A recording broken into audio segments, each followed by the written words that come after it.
दिल्ली फर्जी acid attack case, पिता ने रची थी पूरी साजिश, सीसीटीवी फुटेज ने खोली पोल।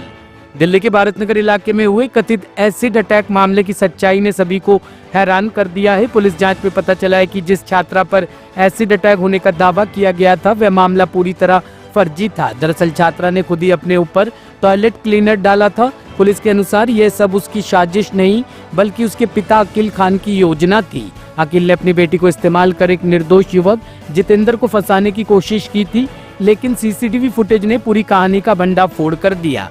अब पुलिस ने अकील खान को गिरफ्तार कर लिया है और उससे पूछताछ जारी है। इस खुलासे के बाद इलाके में सनसनी फैल गई है और लोग हैरान हैं कि एक पिता अपनी बेटी को इस तरह की झूठी साजिश में कैसे शामिल कर सकता है।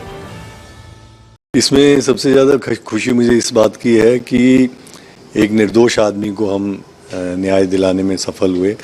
जिस पे आरोप लगे थे वो बिल्कुल निर्दोष था।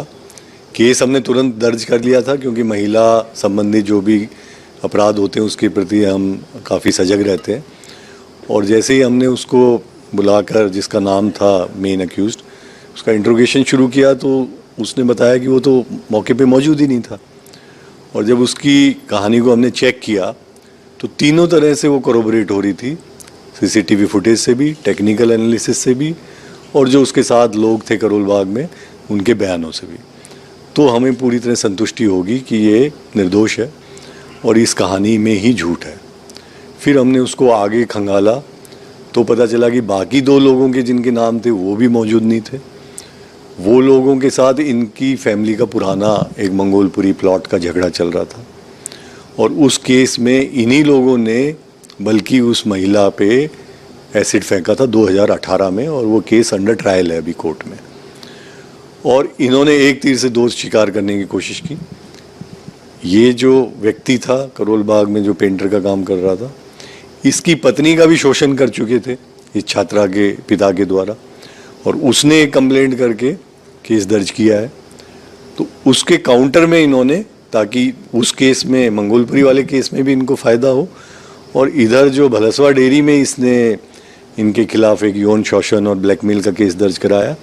दोनों पे दबाव बनाने के लिए इन्होंने 3 आरोपियों को एफआईआर में नामजद किया, जो कि तीनों वहाँ मौजूद ही नहीं थे। खुद ही इन्होंने एक षड्यंत्र रचा अपने परिवार में, और खुद ही इनका भाई उसको स्कूटी पे लेके गया, कॉलेज से कुछ पहले रोक दिया, उतार के, और फिर वहाँ पे इसके पिता और बाकी षड्यंत्र में और भी इनके घर वाले शामिल है, जिनका रोल धीरे धीरे क्लियर हो जाएगा। अभी हमें ये संतुष्टि है कि हम इन निर्दोषों को बचा पाए और इनके षड्यंत्र को जाहिर कर सके। आगे इनके खिलाफ जो कार्रवाई होगी लीगली झूठे केस कराने की, उस पर हम अमल लाएंगे। Bureau report, team human India news.